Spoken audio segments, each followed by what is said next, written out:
to like put a language book warning on this one. You've let a couple slip out. It just is.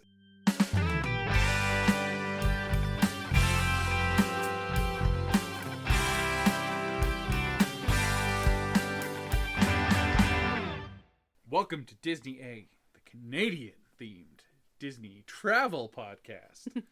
I'm enunciating. I noticed this. Yeah. Well done. Huh? I took it down one notch. Just one. Just one, yeah. We're at like 7 notches, but I took it down one. Okay, so 8 is too many. 8 was too many, and now you're at 7? Yeah. Okay. Mm-hmm. We're your hosts. I'm Krysta. And I am Brandon. And down one notch. Just one notch. Okay. Just, all right. just. You're good at a 7? Yeah. All right, I like that. Mm-hmm. What are we talking about this week, Brandon? Well, you know what? It's a very important week in cinematic calendar. Correct, but tell me why. Well, it's because the Oscars are on Sunday. They are. And, you know, award season's pretty long, and there's a lot of awards, and no one really cares about them anymore.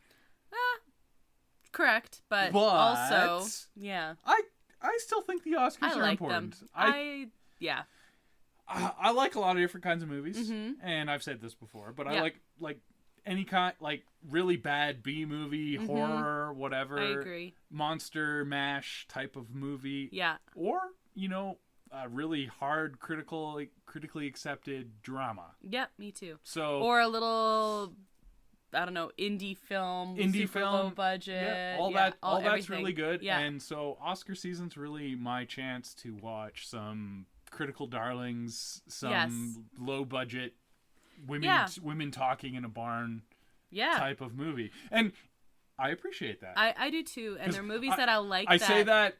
I say women talking in a barn like it's a bad thing, but it's not actually a bad thing because it was a really good movie. Yeah, so. I really like that. Yeah, I like that too. And that's a movie. So a lot of these movies that are critically acclaimed do not get wide enough releases for us to watch them. Yeah, you can't, like, even if you wanted to, you wouldn't see these in a theater sometimes. And I don't know. I mean, this year there's actually more shocking amount, lots that I had more heard crowd pleasers than you would expect, but I don't know. I just I like Oscar season, and I like watching different types of movies. Yeah. Well, that is what we were talking about this week. Is last time about this time of year, we did our own Disney A Oscars, and you got to be super judgmental. Yeah, and I'm going to do that again. Yep, that's exactly what we're going to do. So I am Mr. Judge.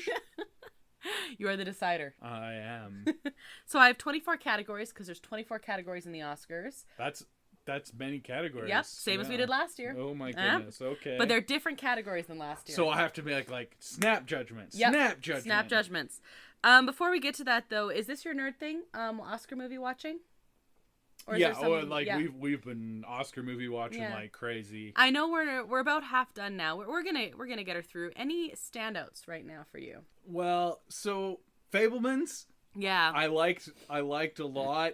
I don't think it's actually Best Picture, but it was just like I really self-fulfilling, mm-hmm. self-referential.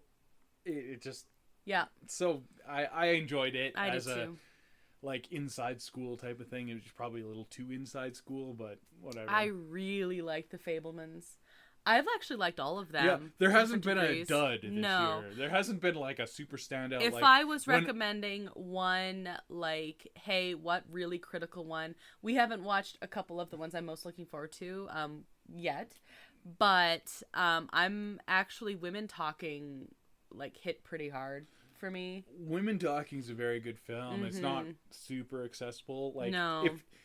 If I was recommending someone to get into like your Oscar bait type of thing, I would say The Fabelmans is it's Spielberg. He can make a tough to watch film. And this was not tough to watch. This was great. This was highly recommended. It was Spielberg face the film. Yeah, it was. I really liked. There was literally a scene where there was a Spielberg face watching a Spielberg face, while we were Spielberg facing watching a Spielberg. Yeah, it was great. Yeah, it was great. Okay, so also, what are you drinking? A lot. No, I guess that's why you had to take it down to 7. I just had to take it down to a 7. But what are you drinking right now? Just a nice peach gin. Yep. peach bubbly. With the gin that we got in the duty-free shop on the way back from Mexico. Delicious Hendrick's gin. Yeah. It's got a cork in it. So it is travel related that way. There you go. Whoa, that was a reach. That is a Mr. Fantastic stretch. Good job. That was great phrasing. I'm drinking a cranberry neutral. My nerd thing is I'm gonna do 2. So one is Oscar watching, of course. And the other thing is it is March, which means it is Disney bounding month. Yes, you've done a little bit of Disney bounding so far. A couple years ago I did one every day, and then last year and this year I've said most school days I'll probably do one because I think it's fun. A couple of my students actually remembered me doing it last year. So when I showed up the one day and I was wearing a very kind of cool outfit, they were like, something's up. So they asked. And I explained. So now they want to guess every day. Was that the Pete's Dragon Day? That was the Pete's Dragon Day. I was Elliot. The Pete's Dragon Day was pretty good. That was a good one. They're like, they said that I got so many compliments on just what I was wearing. And then one kid was like, there's something up. You're dressed very spring-like for here. And anyway, so most work days I probably will, or if there's one that catches my eye, but I'm not stressing about it or anything like that. And all my Disney bounds are ones that I have to be able to function in Canadian winter still.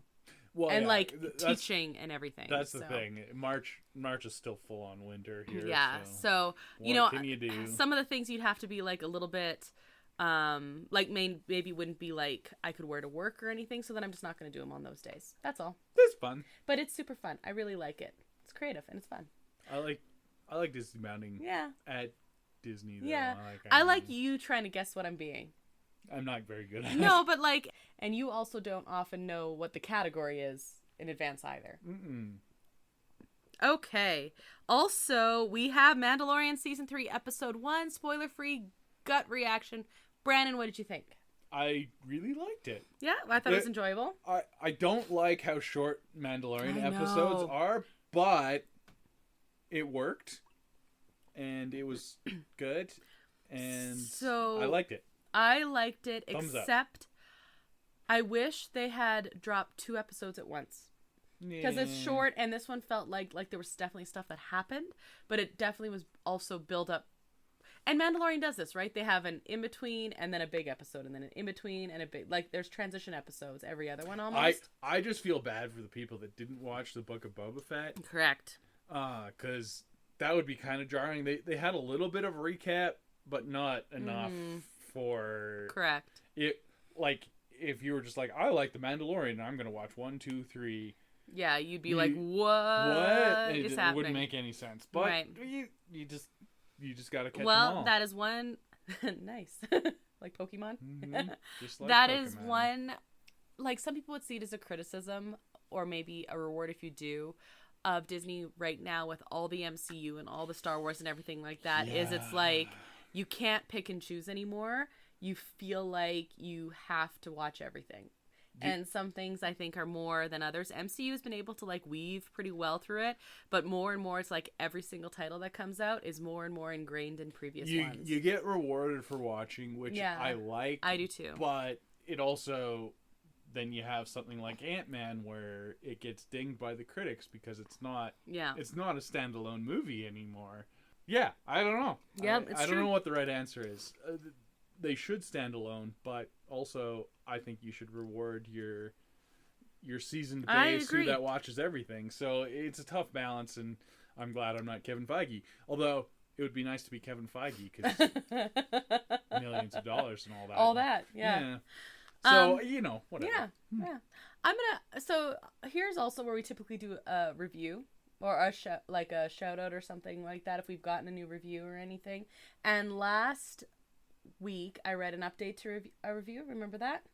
Vaguely, yeah. Yeah, and our updated review was from Lindsay. Yeah, Lindsay. Oh well, Lindsay kicks butt. Lindsay does kick butt, and I just want to say she just was talking to me about whether or not she should do the Disney Bound challenge. Yes, she should. And she literally did her very first one today, and she just okay, posted let me see. Okay, so today's was Chillin' Like a Villain, and it's great. She even has an Ursula necklace, and she's Ursula. She even has an Ursula necklace nice and everything. Purple sweater. Right? I like it. I like it. And good for you, Lindsay. The white scrunchie in her hair for Ursula's white hair, but I just want A, shout out because Lindsay's awesome, and B, shout out, she did my favorite villain. That's, wow. Ursula did nothing wrong. Ursula did nothing. We literally have an episode. It's a hashtag. We decided. Let's head to the news. Disney A news update. Food and wine has started at Disneyland. We are going to, actually that's our topic for next week, is we're going to discuss the full event. So let's just say, hey, it started, and jump over it and be sad that we're missing it this I took year. a deep sigh because last year it was so good. We went to Food and Wine. Mm-hmm. This year we will just have to vicariously look at the menus. But anyway, okay. Yep. Okay. All right. That's Food and Wine has started, yes. We have a Haunted Mansion poster and teaser trailer. What did you think of this? I know it's just a teaser. I don't know. Are you nervous? I don't know. It is what it is. I liked the Halloween, like the Muppets one? Muppets Haunted Mansion. Yeah. I don't know if it's good enough for a full movie. Like, we're gonna it's a little cheesy. Yeah. It's a little cheesy. I'm a little worried because if you go cheesy for a special is fine. You go too cheesy, you're back in Eddie Murphy territory. Yeah, and like I watched the Eddie Murphy I did twice. Haunted Mansion. Not good. No, there were a couple good moments, and the only good moments was stuff that also was able to fit into the cheesy Muppets thing. Yeah. But it was the Muppets, so it was better. The cheesy Muppets thing was great. Mm-hmm. I like that. Yeah, I did too. This is like trying to tread on that same territory as a feature film that doesn't have the Muppets. But it's also got some like weird stuff going on, and I hope they lean into the weird and creepy. Danny DeVito can do no wrong. Can do no wrong, and I love Rosario Dawson, and she's in it. Rosario Dawson can also do no wrong. So. And I liked Hatbox Ghost Sighting. That was great. They threw in some stuff. And Owen Wilson's like, wow. Owen Wilson. So anyway, I'm optimistic. I'm still excited. But yeah, so that's out. It snowed in Disneyland. This was crazy. It literally snowed in Disneyland. So I put it in the news. Not the Snope. No, like actual snow. Actual icy snow. I mean, it melted like almost as soon as it touched the ground. Well, it was like measured in minutes, but it snowed. All the Southern Californians like had a freaking meltdown. Well, the other thing is nothing is built for this. True. And I mean, we were there during heavy rain, and stuff wasn't built for the heavy rain, let alone actual snow. So it melted as it hit, and that's probably good. I would take a little light snow before I had the heavy rain. Well, agreed. But anyway, that is crazy. That was cool. A lot of the Californians probably our snow is not a very common sight. Let's just say that. Meltdown. Yeah. Down. See, it's funny because it melted as it came down. So speaking of the Oscars, do you know that they actually have a couple Oscars treats and photo ops at Disneyland right now, like this week, and I guess into next, up till the Oscars. The animated stuff? Or? No, just like 95th annual Oscars celebration. There's it's the 95th. I think so. Yeah. So there's like a display. Oh, man. Okay. So it's the 95th. Yeah, in 5 years. Yeah. It's gonna be a big deal. But yeah, there's a photo op, I guess, and there's a couple treats. I think one's like a Jolly Holiday, and they're like gold and desserty type things. 2028. Mm-hmm. Mark your calendars. It's gonna be nuts. Deal. And Magic Happens Parade is now returned to Disneyland. This was much lauded, much looked forward to. Yeah. Well, what happened when it originally premiered? It was Why? What happened? Yeah. We're laughing because on Instagram and Facebook, all of these like last things we did before everything shut down are showing up in my memories, and I'm just waiting. Yeah, the Facebook memories from 3 years ago are an experience. It's a little experience. I was like, oh yeah. Yeah. Okay. So, any other news to add on, or can we go to the main topic? Nothing specific. Mm-hmm. I have heard a bugaboo that Marvel's like pulling back on their Disney Plus release schedule. I don't like that. Like Loki might come out in 2024. They want to only release a couple, maybe 3 per year Disney Plus series. Well, to be fair, they went a little crazy. They went a little, but that was during COVID. A little much. I don't know. I've liked every Disney Plus series. I have too. In Marvel, I think. Star Wars. You know what I think they should do then, if they're going to not have the full shows, have a few more specials. Like the specials are the winner, right? That can be your in between. If you want to pull back a little bit, do an hour-long special. Yeah. Werewolf by Night was fantastic, for example. Just do that more. Yeah. I also did see that Feige did reaffirm that Moon Knight has a future in the MCU, and okay, that's good. All right. Some good news, bad news situation. I don't know. All right. Well, let's see what happens anyway. What's in the bag? It's not a head. It's just content. Oh. Yeah. Disney A grab bag. Main topic. Well, I'm keeping that in there. Okay, so before we get into ours, as we did last year, let's run through how Disney is nominated in all the categories very quickly. Yeah, I don't even know. I haven't paid attention. Yeah, I have a list. Okay. So, Best Picture, we have the big one is Avatar: The Way of Water. Yeah, they bought that, so... They did. So it does. It's under their umbrella. Best Supporting Actress. This is a big one. This is really big. This is this is probably the one I'm most excited for the nominee. I mean, I don't know if she's gonna win or not. We haven't seen all the things. 100% no. This is an honor to be nominated situation, but that's fine. Well-deserved nomination though. Yeah. She worked her actress Angela Bassett for Black Panther: Wakanda Forever. For cinematography, Empire of Light, which I don't know what it is, but apparently that is it's an empire. And of light. And they have some light. Yep. Production design, Avatar: The Way of Water. Visual effects, Black Panther: Wakanda Forever and Avatar: The Way of Water. Not surprised on that one. Avatar should probably win because that's the only good thing about that. Costume design, Black Panther: Wakanda Forever. Okay. Just so you know, Black Panther won in the first one. The first time they were nominated. Like, the original Black Panther's costume design should have won, and I'm glad it did. Like, they do a really, really cool job designing costumes. So good. We haven't looked at all of the things yet, but right now I'm like, yes. We were fortunate enough to see the traveling Marvel that was so show, good. Yeah. that went to, like, different science centers. Yeah, just before COVID. It was literally just before COVID. And it had a bunch of different costumes, and like Black Panther was heavily featured in that. And then we saw some of the costumes actually at California Adventure in the Studio 17 or whatever. Yeah. Store, and they had some Black Panther costumes on display. Mm-hmm. Black Panther has probably the best costumes in the MCU. And that's saying something, because costumes are a huge thing in superhero movies.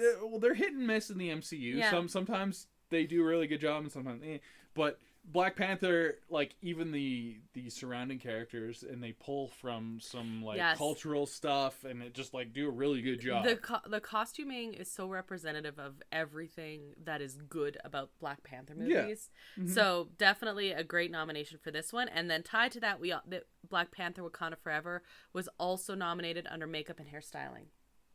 Yeah, I could see it. They had some. It's probably not going to win. There's some definite standouts for makeup, especially, but so best sound was also Avatar: The Way of Water. What else is nominated for sound? I was thinking All Quiet on the Western Front should win for sound. I will pull up the list in just a second. If it's not nominated, I'm going to be very upset. Okay, well, here's the other thing. The Walt Disney Company owns Searchlight Pictures, correct? Searchlight Pictures did The Banshees of Inisherin. Okay, yeah. No, so there are nine nominations when they bought Fox. Exactly. Fox, Searchlight, yes, they did a lot of critical darlings. That is nominated for Best Picture, Director, Actor, Supporting Actor, Another Supporting Actor, Supporting Actress, Original Screenplay, Film Editing, and Best Original Score. Wakanda Forever has 5 nominations.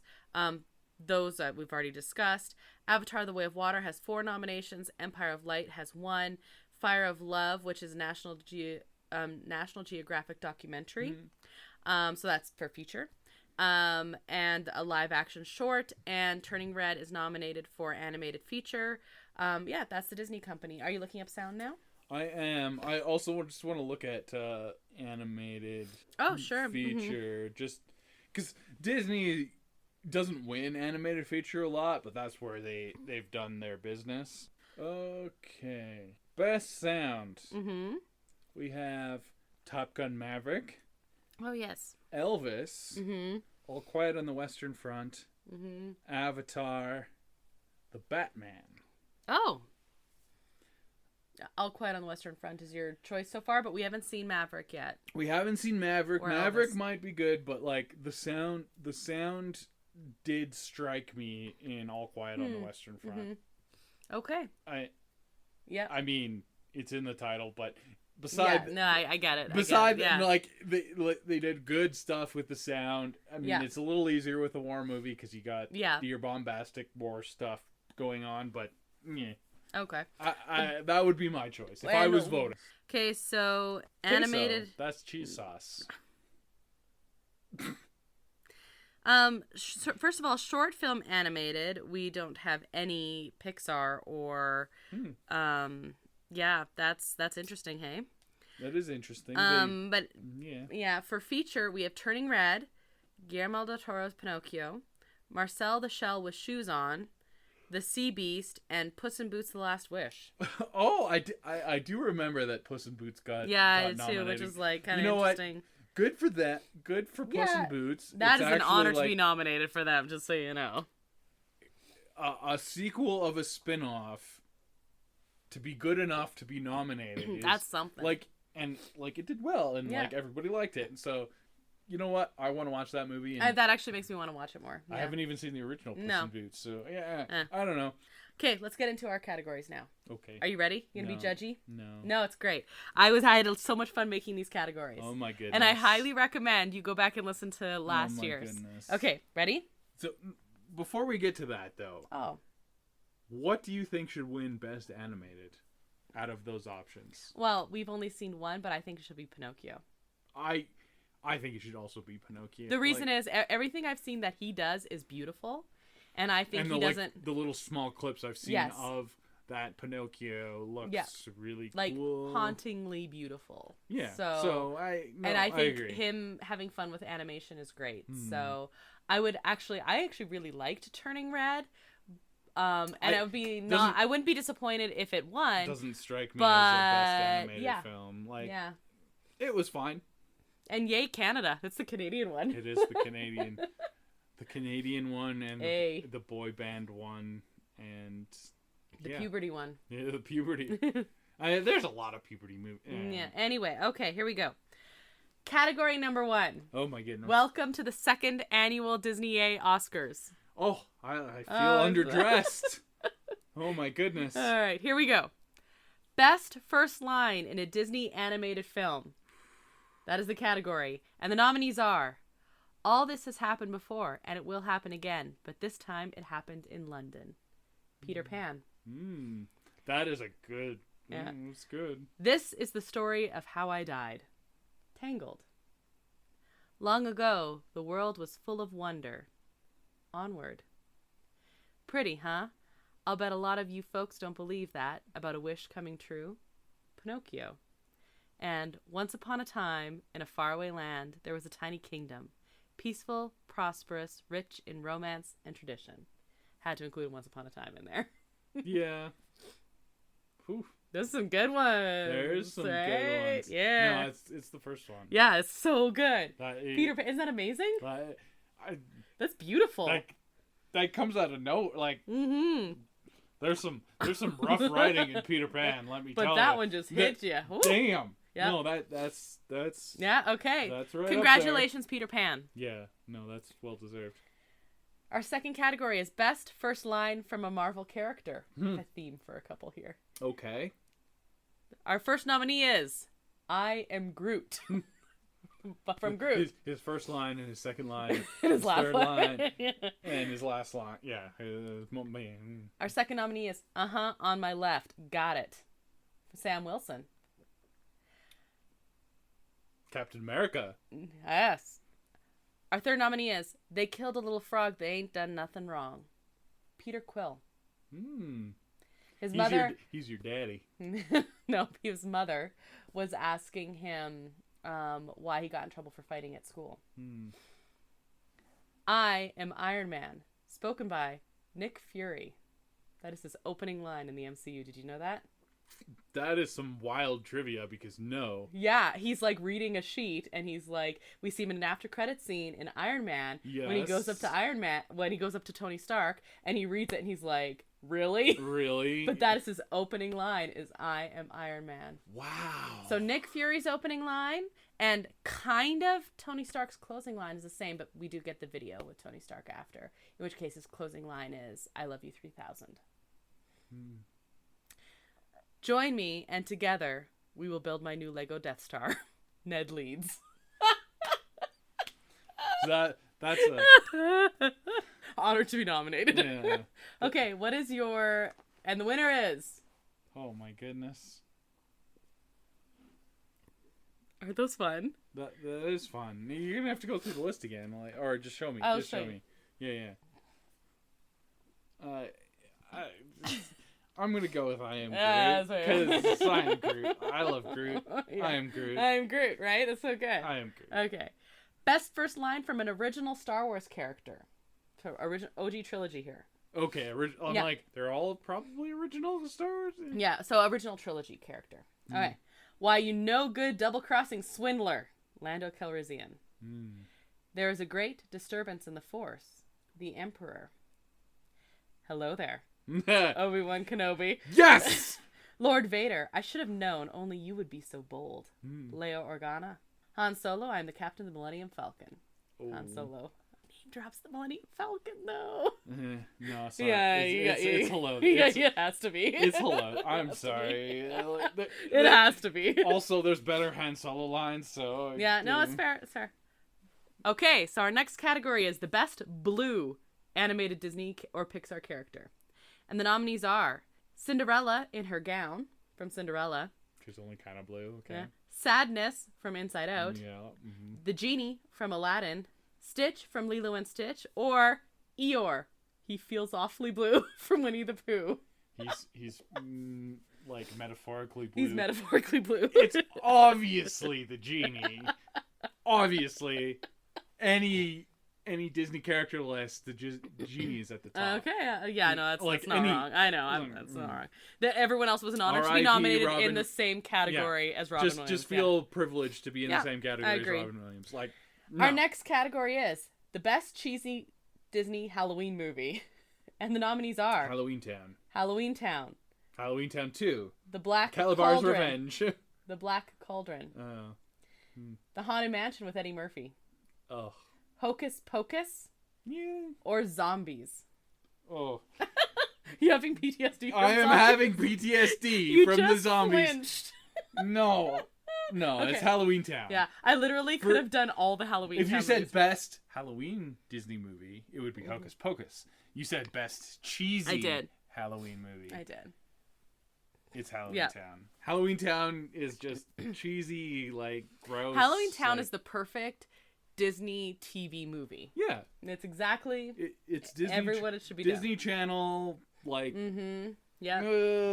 But also love, but also, yeah. Hocus Pocus is, like, solid-ish.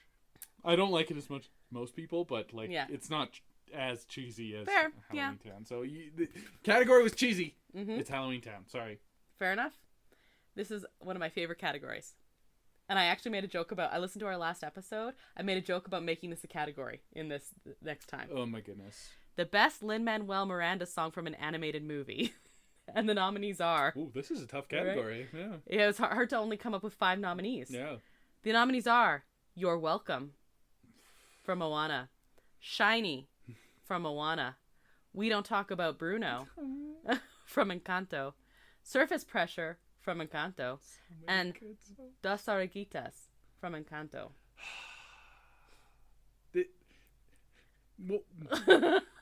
Literally, they're all so good, but in different ways. Okay. And technically Hamilton could be... No, it said animated. Animated. Yeah. Oh, okay. That's how I did it, because otherwise, otherwise it would have been a whole thing. Wow. No, I have to go. I really, really like Shiny. Yep. But I have to go with Surface Pressure. Oh, it's so good. I do.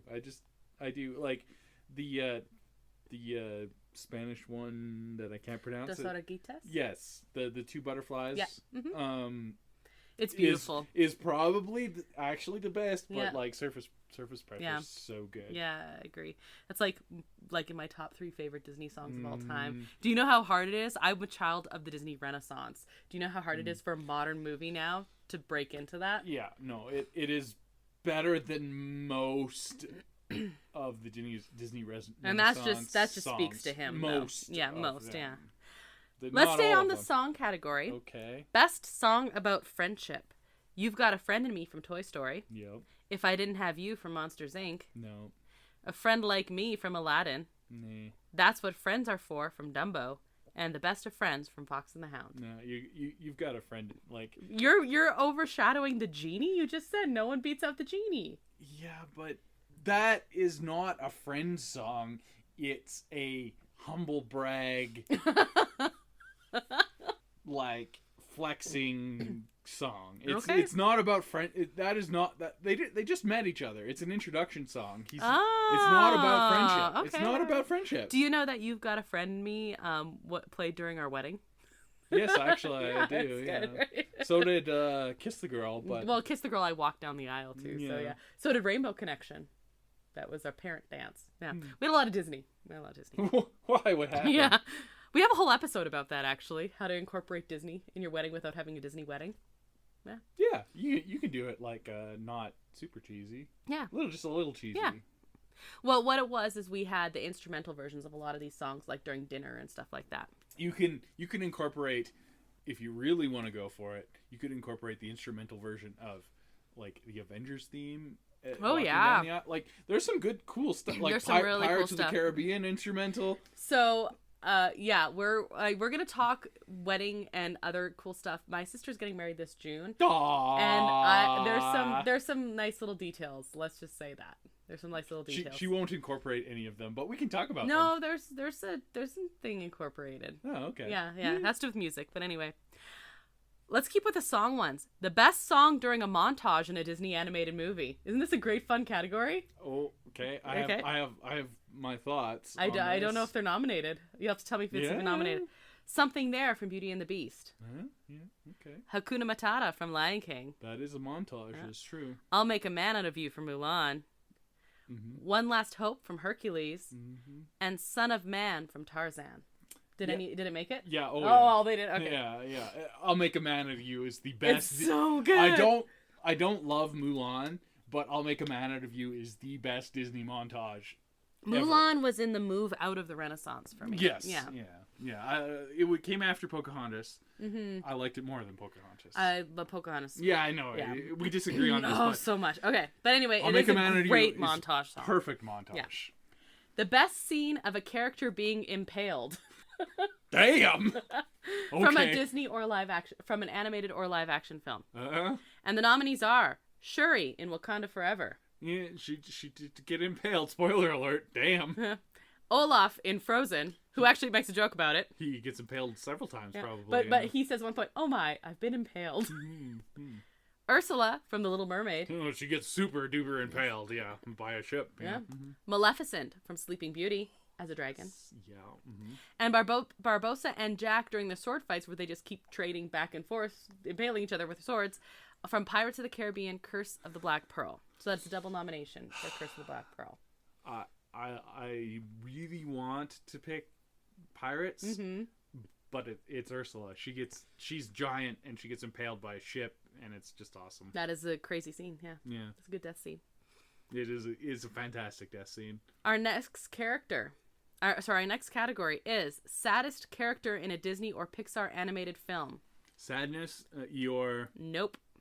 Well, then you've lost Quasimodo from Hunchback of Notre Dame. He's not that sad. Jessie in Toy Story 2. She's not that sad. During She Loved Me. Yeah, well, that's a sad song. She finds Senior Buzz. Not at that point. Nah, Carl Fredricksen After Ellie. No! And get out! No! That is cheating. No. Bing Bong saying, "Take her to the moon for me" in Inside Out, or Cub Simba making Mufasa hug him. Get out of here, Cub as he's Simba. lying there dead. As if he didn't just sing a song that I can't wait to be king. Get out of here, Simba. I have no sympathy for you. He's a child. No sympathy for Simba. Okay. Winner is... I can't believe Eeyore or Sadness is not nominated in the sadness category. The two sad... Too easy. It's Bing Bong. Yeah. Over Carl? Yeah, Carl gets over it. Bing Bong dies. Bing Bong's dead. Bing Bong's dead. So. Oh god. Okay. Wow. Okay. The first 10 minutes of Up is the saddest thing that you've ever seen in an animated movie. But Ever. And in most non-animated movies. Yeah. It's Bing Bong though. That was a cat. You told me to be the judge. judge. What an upset. Okay, yeah, it was an upset. Yeah. It was an upset. It's a little bit of a snub. But I feel a little bit bad about it, but like, that's okay. Carl moves on. Yeah. Carl does the right thing. Carl finds closure. He does find closure, yeah, and he gets Doug. And he honors Ellie. He gets Doug. And he gets Doug, yes. And he honors Ellie. He goes on an adventure with Doug. Yeah. So he's happy because dogs bring happiness. It's like when you watch the depression medication commercials and they get a dog at the end, and that fixes their depression. So Carl's not sad anymore. Bing Bong just straight up dies. Okay. Yeah. His last thing he will ever know is sadness. Yeah. Disneyland resort attractions that should most come back. That we most want to come back. Most deserve to come back. If money in infrastructure was no object. People Mover. The nominees are Captain EO from Tomorrowland. No. Flying Saucers from Tomorrowland. If they worked, yes. Okay. Superstar Limo from Hollywood Pictures Backlot. God. Muppet Vision 3D from Hollywood Pictures Backlot does still exist in Disney World. Or the People Mover from Tomorrowland. It's People Mover. Sorry, that's a terrible category, but this is People Mover. None of those other ones should come back in. Muppet Vision? No. Get a real ride for the Muppets. I love the Muppets. They deserve more than just give them a theater. Land. Yeah. Muppets Land. Yeah. There you go. Yeah. The best underrated Disneyland attraction. And the nominees are the Main Street Vehicles, the Storybook Land Canal Boats. I feel like this is a trap. The Sleeping Beauty Castle Walkthrough, Pirate's Lair on Tom Sawyer's Island, or The Great Moments with Mr. Lincoln. I'm gonna go with the Pirate's Lair. I thought you might. I really enjoyed that, and it is literally off the beaten track, and you get to see a lot of Disney from that island, and you also get a ride out there on the rafts, and I don't know, I like Pirate's Lair, and there's some cool pirate themed bathrooms out there. So that's true. And later we were walking by, not when we were on the island, but we saw pirates serenading people over there, and it's a whole thing. It might be one of the best places to poop in Disneyland. We should do a whole episode. Best bathrooms in Disneyland. You could do best bathroom. The Fantasyland ones that are by the Royal Theater are pretty good. I like where it moves from Fantasyland. Fantasyland has a couple good bathrooms. Yeah, there's right. How about the Alice in Wonderland ones by the Matterhorn? Yeah, those were fine. Okay, we're getting off task. Anyway, best dark ride based on an animated Disney film, and the nominees are The Little Mermaid, Ariel's Undersea Adventure, Snow White's Enchanted Wish, Alice in Wonderland, Peter Pan's Flight, or The Many Adventures of Winnie the Pooh. Are we taking into account lineup time? I'm just asking you the best dark ride. Best one? Oh, that's really hard. I know. Because, I don't know, Peter Pan is probably the best, but it's not worth the lineup that is traditionally there. Correct. But okay, so maybe let's just ignore the lineup. So, ignoring the lineup, Peter Pan wins. Flying through London on the pirate ship is pretty cool. It's pretty cool. And it's a classic. But I will say, if we're just saying a ride that I'm gonna want to ride more, it's Winnie the Pooh. I agree. I think that's exactly the right response. It's off by itself. It's really easy to get on. And who doesn't love Winnie the Pooh? It's a fun ride. I also like the queue for Winnie the Pooh better. The queue is fine. Alice in Wonderland's also a pretty good ride, too. Actually, and they did a really good job with Snow White's Enchanted Wish. Yeah, the updated Snow White is pretty good, too. You didn't even have Mr. Toad on there. No, I didn't, because I knew that would win. That's my favorite. I know. I like me some Mr. Toad. So, last year, we had Best Fantasyland Dark Ride. Did I say Mr. Toad? You said Mr. Toad. Yes. Bravo me, I will Mr. say, Toad. this time we rode Little Mermaid a lot. Yeah, well, so Little Mermaid's in California Adventure, so it should be in its own little category. It's like basically the only, well, you got Monsters Inc. and Little Mermaid. Yes, Monsters Inc. almost went on this. Traditional dark rides, and Little Mermaid's better than Monsters Inc. Yep, I agree. I like Monsters Inc. because better it's than also it's an Omni mover, so it doesn't line up like Monsters Inc. does. Correct. These days. So the best Disney or Pixar animated dragon. And the nominees are goodness. Maleficent from Sleeping Beauty, Mushu from Mulan, Elliot from Pete's Dragon, even though it's not an animated movie. Elliot. He's animated. Elliot is animated. Sisu from Raya and the Last Dragon, or Blazy, the little pet dragon from Onward. Ugh. I like Onward, but no. Yeah. Elliot. Yeah. Is fine. No, Elliot I love. He's cute. It's Maleficent. Yeah, that's fair. That's fine. That is a cool dang dragon. That's a cool dragon, and they made a great job of her in Fantasmic. Fantasmic like Maleficent dragon. Whew. Yep. No, that good.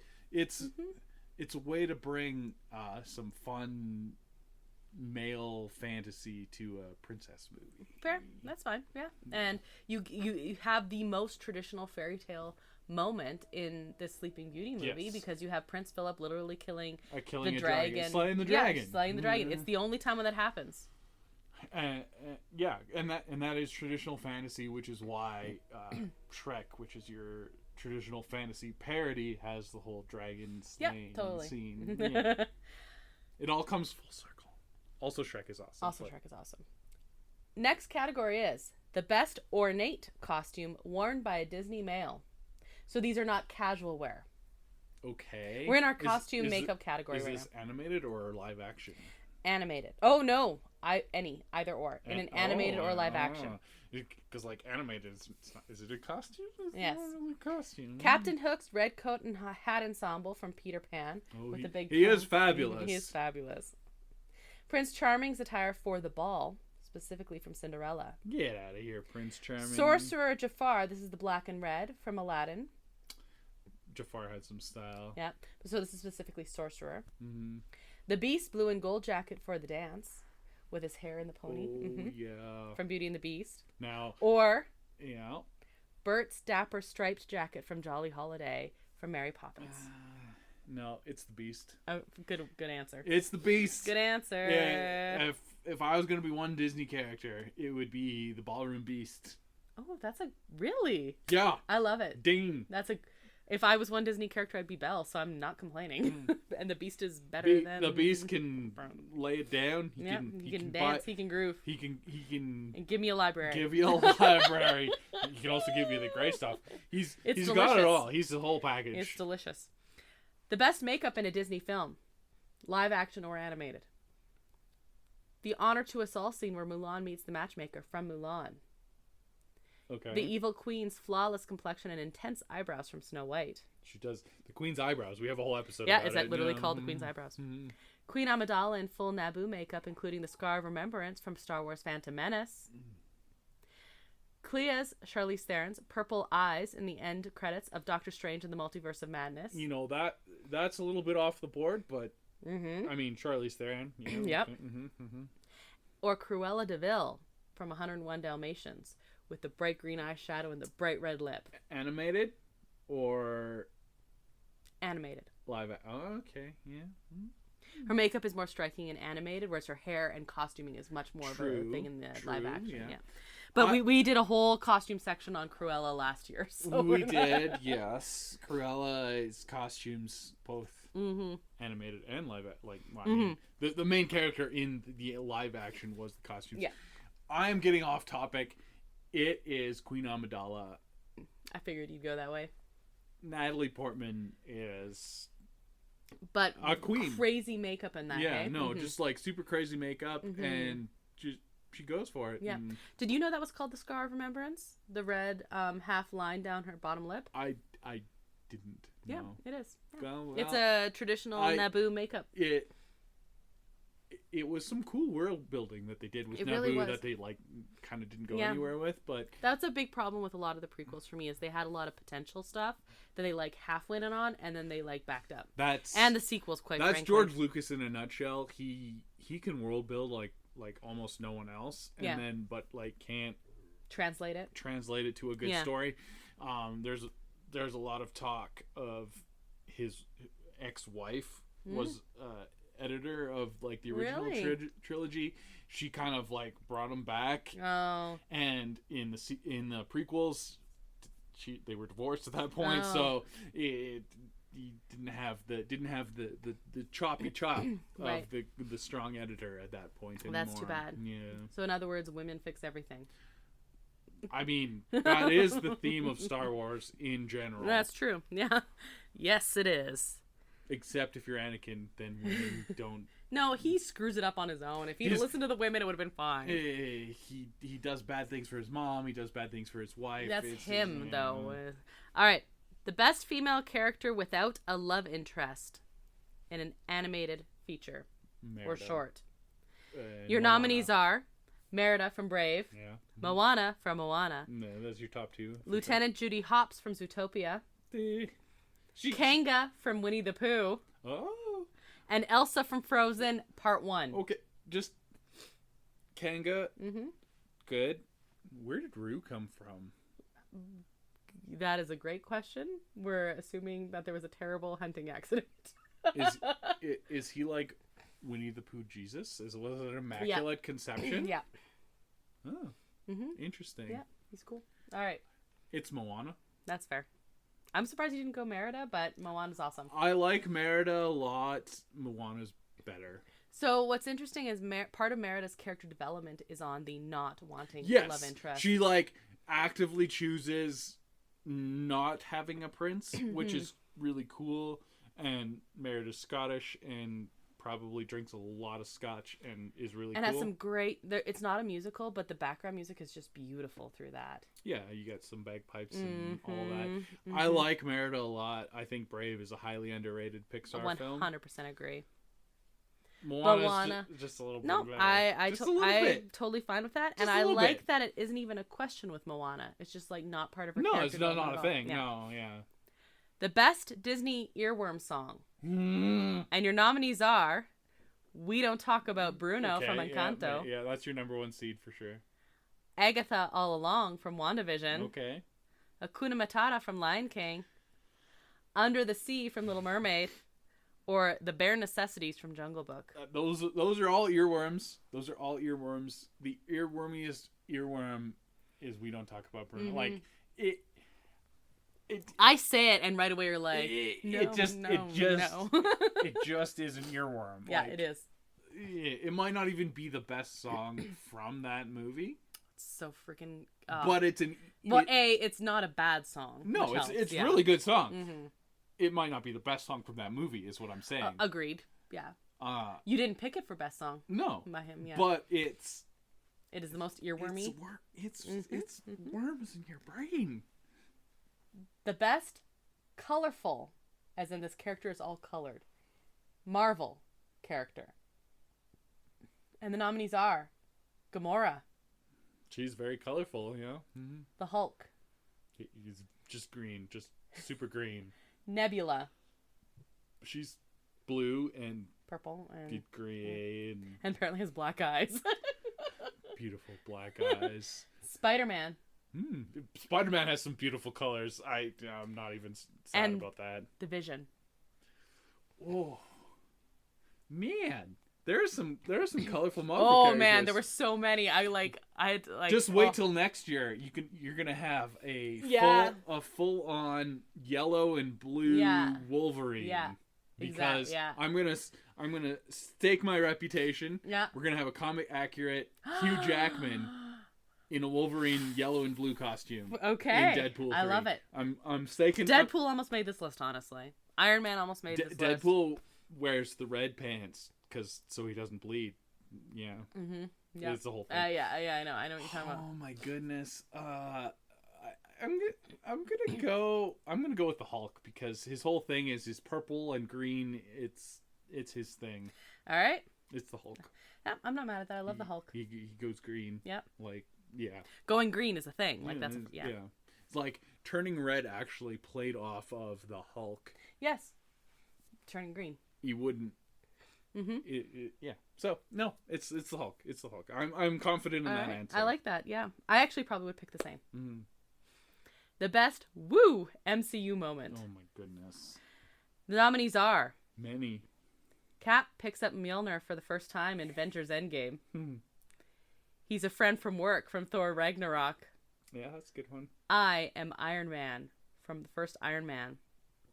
I'm always angry from the Avengers.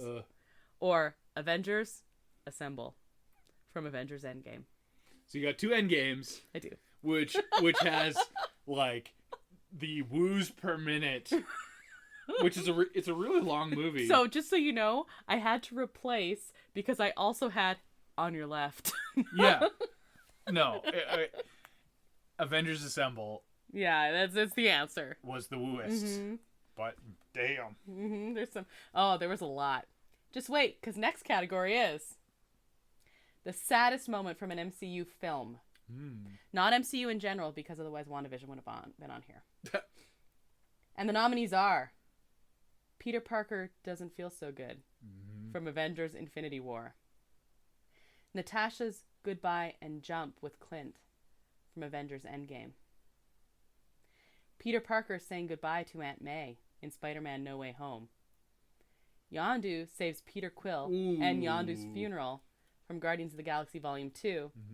And Tony's final I am Iron Man goodbye in Avengers Endgame. Yeah, those are all tough. Those are all tough, but it's Spider-Man. Doesn't feel so good. I don't feel so good. Oh yeah. Oh friggin' yeah. Nope. Right? That's the only one that I've sat in the theater beside a child that was bawling his eyes out. So it's true. I cried on all of these. Well, yeah, but what is your saddest MCU moment? Is it one of these? Yeah, I would say Infinity War or Spider-Man dying.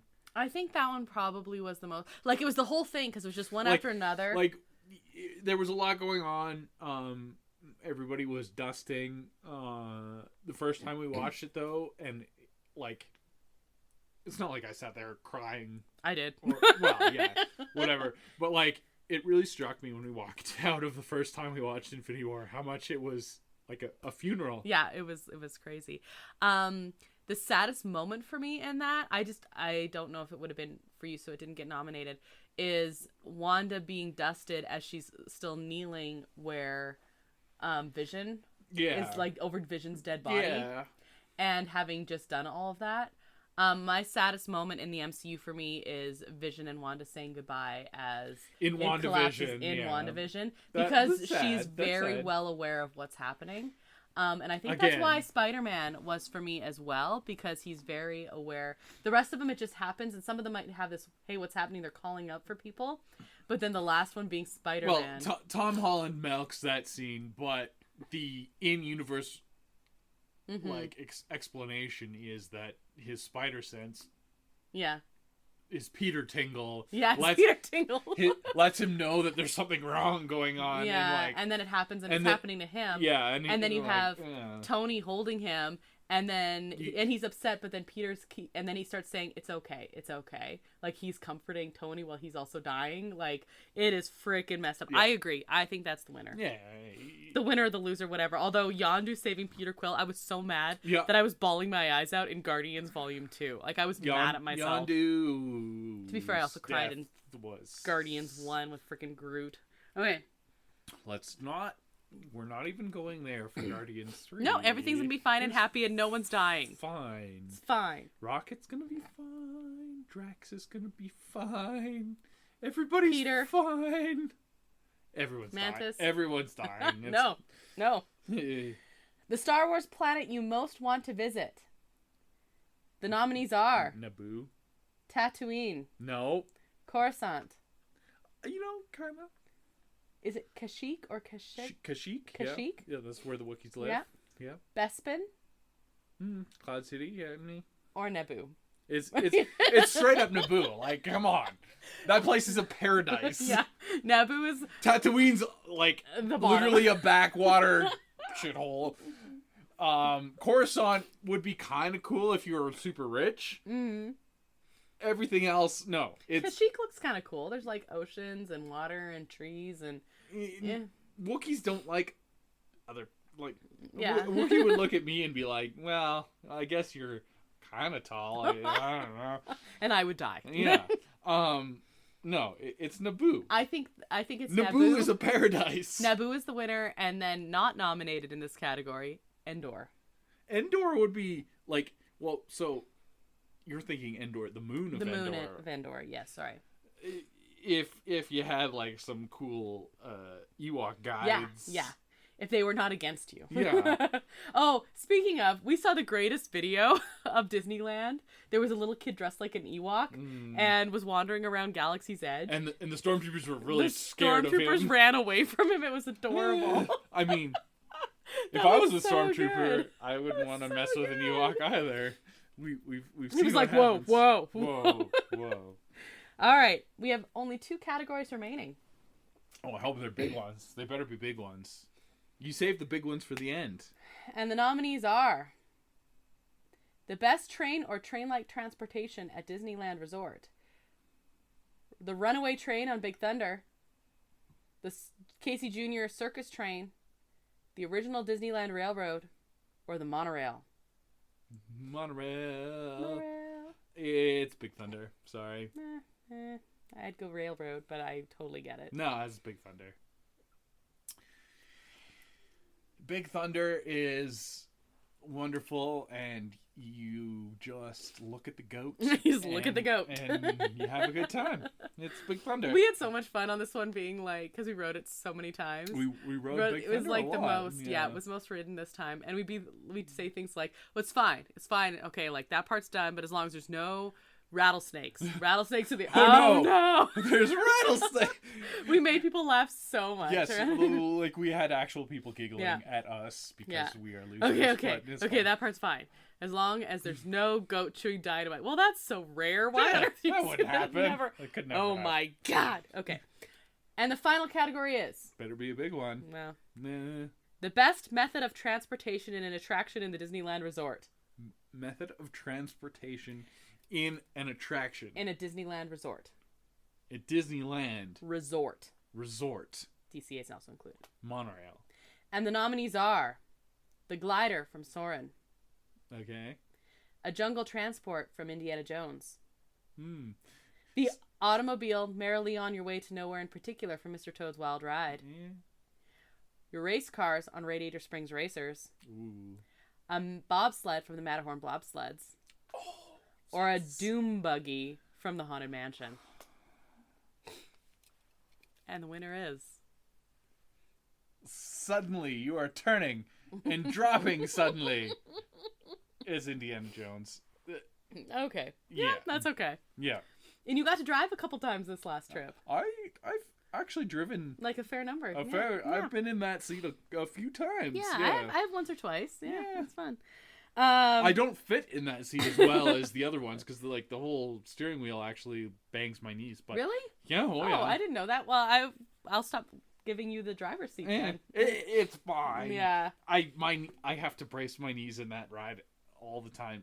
When you're 6'6", you have to. You just do normal. Whatever. I love Indiana Jones.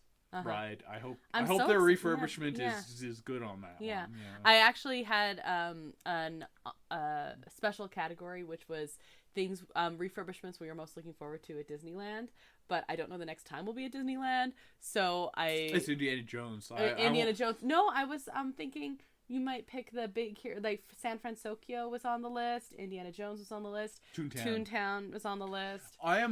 And the Treehouse. I am most looking forward to the Treehouse. Mm-hmm. And then second, Indiana Jones. Toontown. I am so surprised. I just the bar is so low for Toontown. Oh, I see what you mean. That like Indiana Jones are just gonna fix things and it's gonna be fine. Toontown needs so much work. It needs so much work that maybe it could be good. I don't know. I'm surprised you had the Treehouse as number 1. I'm not mad at that, actually. I really like that answer. Okay, so we went through the 24 categories that you came up with. What is your best Disney movie of 2023 as a bonus category? Okay, is that including live is that everything, Marvel? Okay. Everything. I don't even know. Of 2022, you mean? Yeah. Yeah, 2022. Yeah. Last year. Oh God, I have to think what even was included in there. Let's pause and look this up. What would count? Spider-Man wouldn't count. That was last. Spider-Man wouldn't count. Thor: Love and Thunder. I actually originally had most disappointed Disney moment of the last 5 years. Toy Story 3 was on the list though, so that would have won. Toy Story 4. Toy Story 4 would have won. Don't you to besmirch Toy Story 3. No, Toy Story 3 is amazing. Toy Story 4. Toy Story 4. And then Thor: Love and Thunder was on the list. And then the lack of announcements at D23 about Tomorrowland. Yeah. Okay. Strange World, Disenchanted, which we never watched. Lightyear, Chip 'n Dale Rescue Rangers, shockingly amazing. Pinocchio, Turning Red, Hocus Pocus 2, Ice Age Buck Wild, which we didn't watch. Night at the Museum, yeah. Wakanda Forever, Thor: Love and Thunder, Zombies 3, Rise, Cheaper by the Dozen, Sneakerella, which we didn't watch. Doctor Strange in the Multiverse of Madness, Death on the Nile, Deepwater, the Bob's Burgers movie, See How They Run, Guardians of the Galaxy Holiday Special. Does that count as a film? Yeah. Sex Appeal, I don't know. I really Werewolf by Night. Guardians of the Galaxy and Werewolf by Night specials. Yeah, but those are specials. Let's not count those. Doesn't really count. The Banshees of Inisherin, Amsterdam, Prey. Ooh, Prey. So Not Okay, The Princess, Empire of Light, and Grogu and Dust Bunnies, apparently. I don't know what that is. Out of all of those, for me, it's Prey. I'm not mad at that answer. That is so good. Prey was so good. Prey was just a really good movie, and resurrected the Predator franchise. Yeah, it was amazing. It was so good on so many levels. Really, really good. And then honorable mention goes to Chip 'n Dale because that should have been terrible, and it was actually really fun, and did a good job. Okay, so I don't want to pick the same one you did because Prey would be high on my list. Prey was so good. Prey was shockingly good. It was amazing. Actually, I just saw another on YouTube. It just popped up as an ad for Disney Plus, and they just pick random ones, and they did Prey. The last one I watched, and I was like, oh my God, I want to watch that again. It was so good. One of my most recommended movies of the last year, actually. The only knock against Prey as the best Disney movie of 2022 is that they just straight up bought it from Fox, so it doesn't really count. Fair. But whatever, it was really good. I don't care. It was good. I'm choosing between two here. One is Chip 'n Dale Rescue Rangers. I absolutely loved it. It was so much fun. You said when you're watching it, who is this made for other than us? It's for cynical millennials. So millennials, you're being okay, that is a little bit redundant. I am sorry. But yes, it's for millennials. Yeah. Okay, and then my other one is Doctor Strange in the Multiverse of Madness. I liked it, but I didn't love it, and I wanted to love it. I really enjoyed the really creepy horror stuff.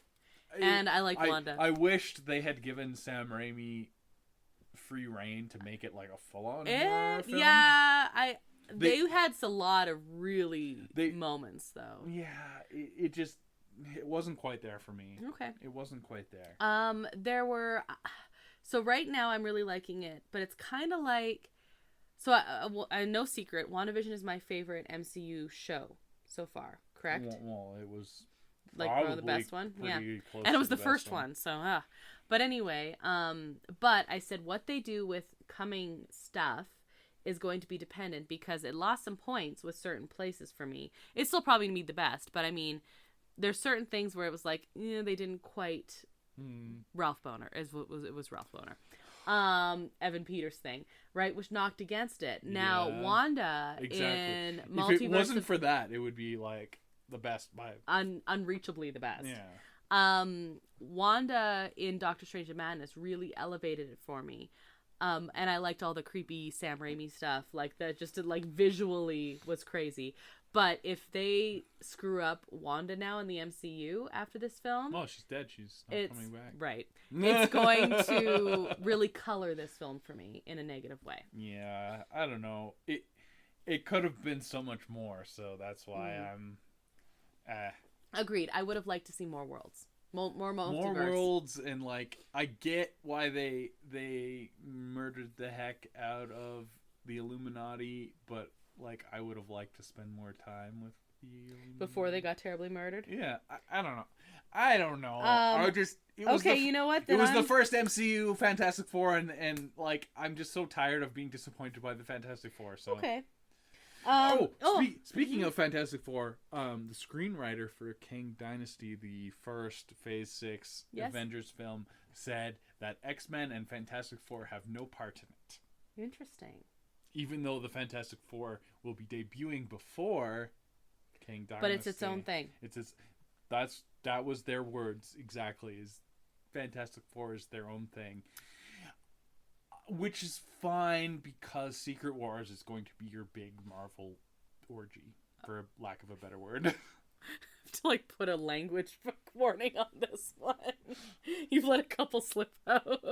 It just is. Okay. It's gonna. You're gonna have your X-Men. You're gonna have your Fantastic. Like Secret Wars is gonna be the crazy. Kang Dynasty is probably gonna be a little bit more muted. Ready? You're gonna have your like actual new Avengers doing right. Yeah, and they're gonna lose, and then Secret Wars is gonna be. Crazy. Okay, so you've almost sufficiently talked me out of Multiverse of Madness for my favorite, so I'm gonna go Chip and Dale. West Rangers. If we're not counting the specials, because quite frankly, I think Werewolf by Night and the Guardians Holiday Special are my favorites. Those two were like that. I agree, they were really good, and that's why if MCU is pulling back from having like mini-series, they should lean into the specials because all their specials have been good. Right. Well, they've only had two, but they've both been amazing. Yeah. But and that's a way to like keep the Marvel fans happy and give them like a little bit of something without going into a whole thing. And it's an easier ask to have audiences watch an hour special than it is to have like a 6-hour show. Where you have to keep like watching Multiverse of Madness without watching WandaVision is not as good. It's just not as good. And you can't ask audiences to watch. Okay, so our last one, Ant-Man and Wakanda Forever, our last two. What do you recommend people watch before that? Loki? Loki. Because of He Who Remains? For sure, you have to watch Loki for this whole multiverse saga. What If? Or is that going to mess with you more? If you you have to watch at least a couple episodes of What If for Doctor Strange as well. Okay, what about Wakanda Forever? I think you're fine as long as you watch the first Black Panther movie. And Ant-Man if you watch the first couple Ant-Man movies, and then Loki. You gotta watch Loki. I'm watching like, who is this guy? So... if I would have said, like, if you were putting me on the spot and said you had to watch one Disney Plus show for Phase 4, it would be WandaVision. If you have to watch one for Phase 5... It's Loki? Okay. All right. This is fun. Do you like being judgy? I am very judgy. But, I don't know. Anything to add on this as we close out? What's your... So far, we've watched 5 of the Best Picture nominees. Yeah. What's your pick out of the 5? One that should win, or just the most available your pick, to watch? Your pick. The Fabelmans.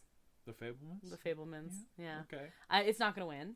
No, there's zero chance of Fabelmans. Yeah, but it was... I don't even know what the front runner is, but it's not the Fabelmans. I think it is Everything Everywhere All at Once.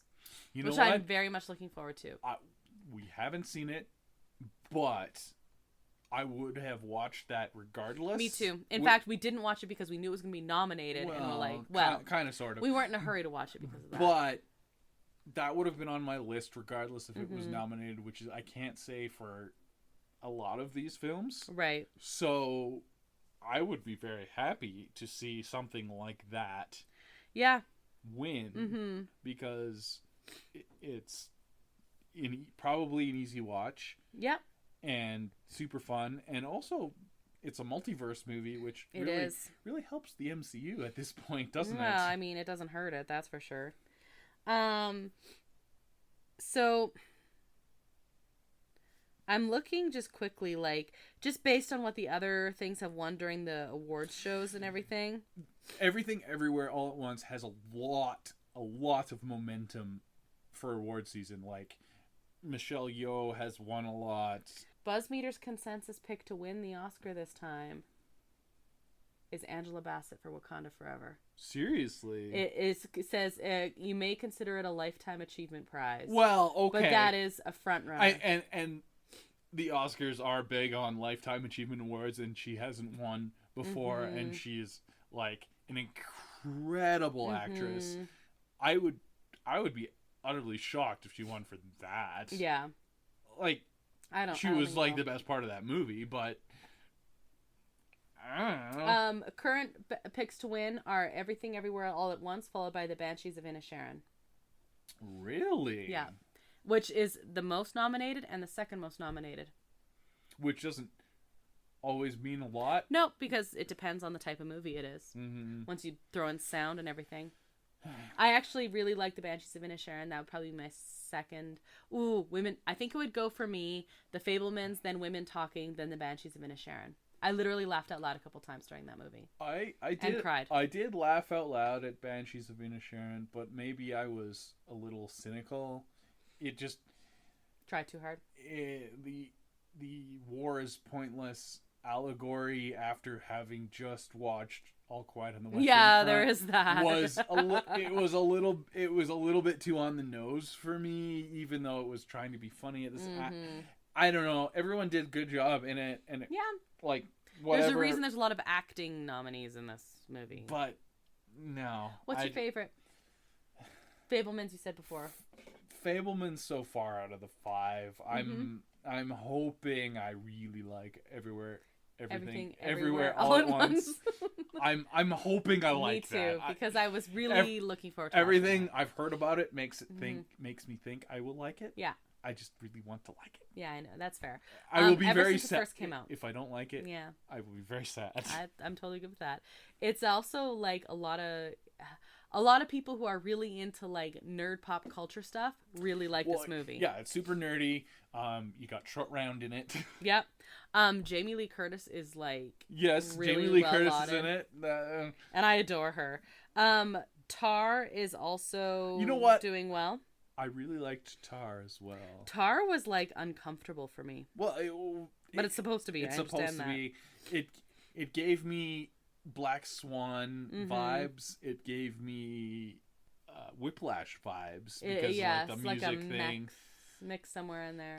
And it also gave me a little bit of The Father vibes, which was probably my favorite film last year. I loved The Father. Oh, that was like you said, it was almost a straight horror movie. Not a fun film, but like really good. For those who happen to be planning Vegas trips. Oh, I would like to go to Vegas.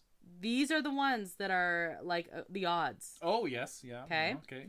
Everything Everywhere is a solid favorite for Best Picture. Yep. Yeah. Mm-hmm. With Banshees next, followed by Top Gun Maverick. Okay. I don't know. Just so you know, it's Vegas odds. Yes. So Vegas puts odds based on the bets they get. And I will say that the Toronto Maple Leafs, unfortunately, have very good Vegas odds a lot of the time because there's a lot of Leafs fans and they bet on the Leafs to win a lot. So as a Top Gun Maverick was a very popular film, people would see that on the list and just like put a couple bucks down. I see what you're saying. Yeah. You just kind of take that with a little bit of a grain of salt. So anyway, those are your Vegas odds. Anything else to add? I really hope I like Everything Everywhere All at Once. I'm going to be really, really upset if I don't. It's nominated for so many things.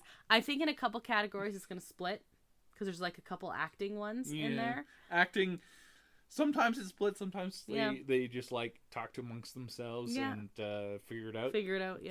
Yeah. Well, anyway, we will be covering this in the next couple weeks. Yeah. Well, it'll hit the news on our next episode. That's true. So we won't have it in our next episode, but we'll have it in the one after that. Yeah.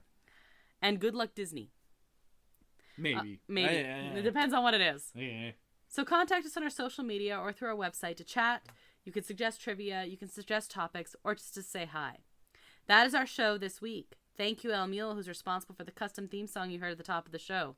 You can find a link to his work as well as all of our social media links at our website at disneya.wixsite.com/podcast, where you can also email us. You look like you want to say something. Yeah, I think we should tell El Mule to watch Tar. He likes a strong movie and he does like a strong movie.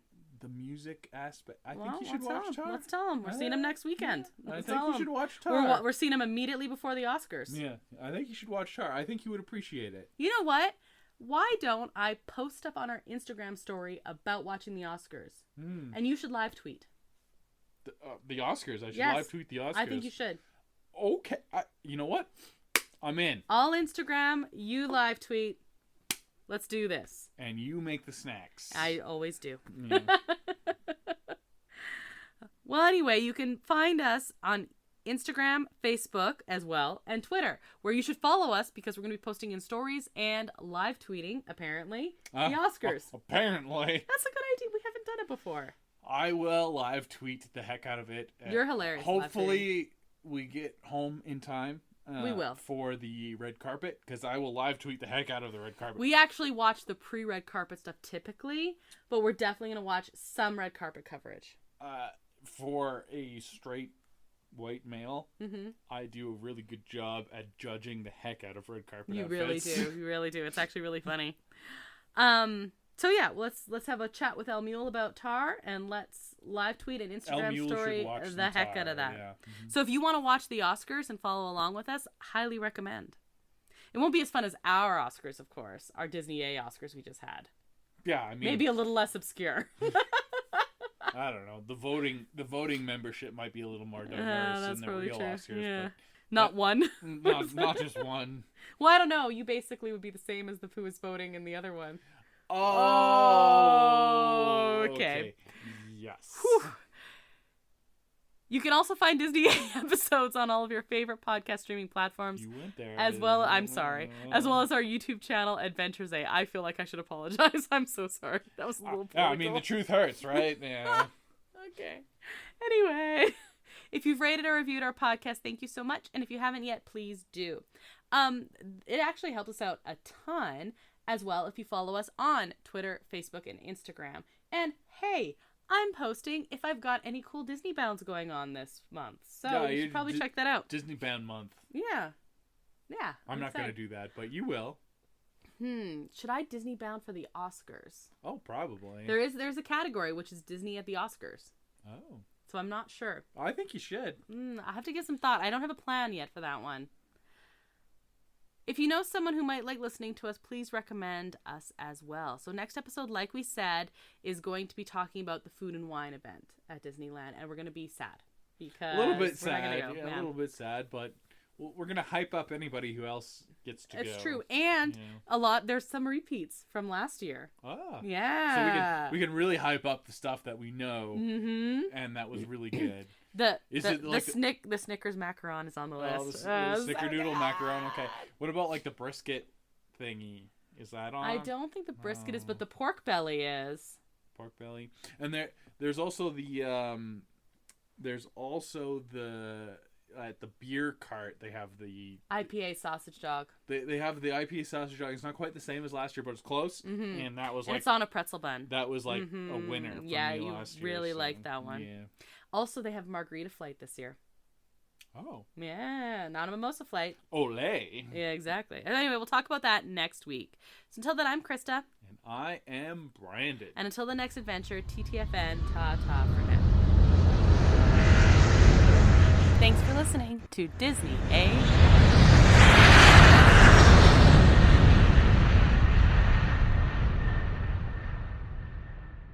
That is not a Friends song. It's a humble brag, like, flexing song.